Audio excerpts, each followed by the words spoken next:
Bonjour à tous.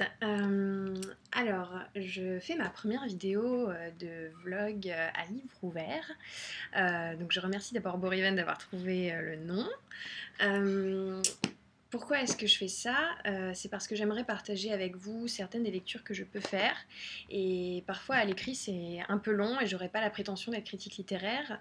Je vous renverrai souvent vers des interviews ou des critiques que j'ai pu voir et qui me semblent intéressantes, mais c'est juste pour vous partager ce que moi je peux lire et ce qui me paraît intéressant. Donc c'est pas exhaustif.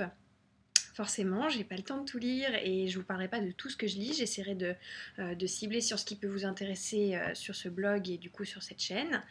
Euh, voilà, donc on parlera d'écologie, de nourriture, de bien-être, de spiritualité, d'engagement, de diverses choses qui, je pense, vous plaire.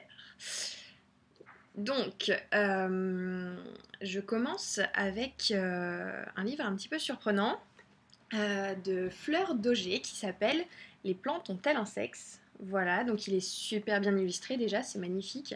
Il y a beaucoup de gravures, c'est vraiment super. Enfin, moi je trouve ça assez ludique et ça fait du bien parfois de sortir surtout quand on est dans ses études, de sortir des livres trop théoriques et où il y a juste de l'écrit et d'avoir un petit peu d'images, surtout quand on parle de plantes.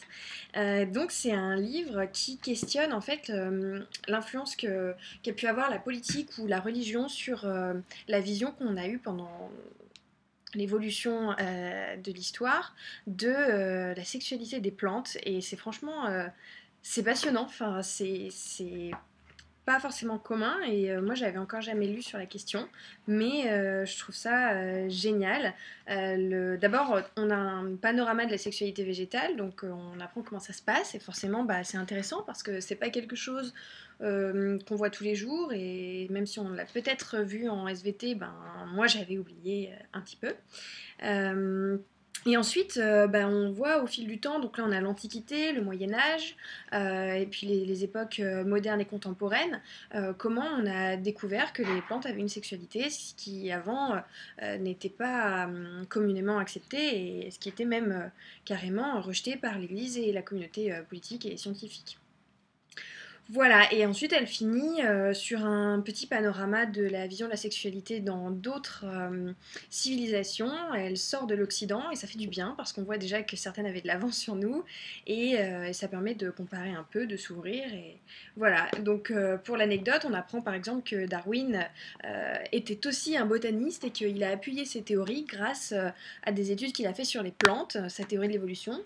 Euh, et diverses choses qui permettent déjà quand on se balade près du Jardin des Plantes à Paris de mieux comprendre le nom des rues et aussi de mieux comprendre l'histoire, en fait, pas que scientifique, mais aussi politique et religieuse.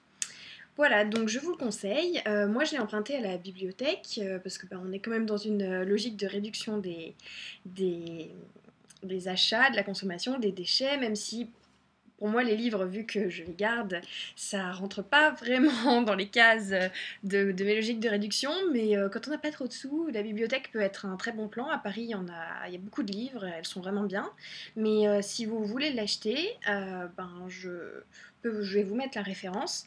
Euh, Achetez-le pas sur Amazon, achetez-le dans des petites librairies indépendantes ou sur des sites internet de librairies indépendantes qui se mettent ensemble, comme lalibrairie.com si je ne me trompe pas. Voilà, donc ben, bonne lecture, n'hésitez pas à me dire ce que vous en avez pensé. Donc les plantes ont-elles un sexe de Fleur d'Auger. À bientôt!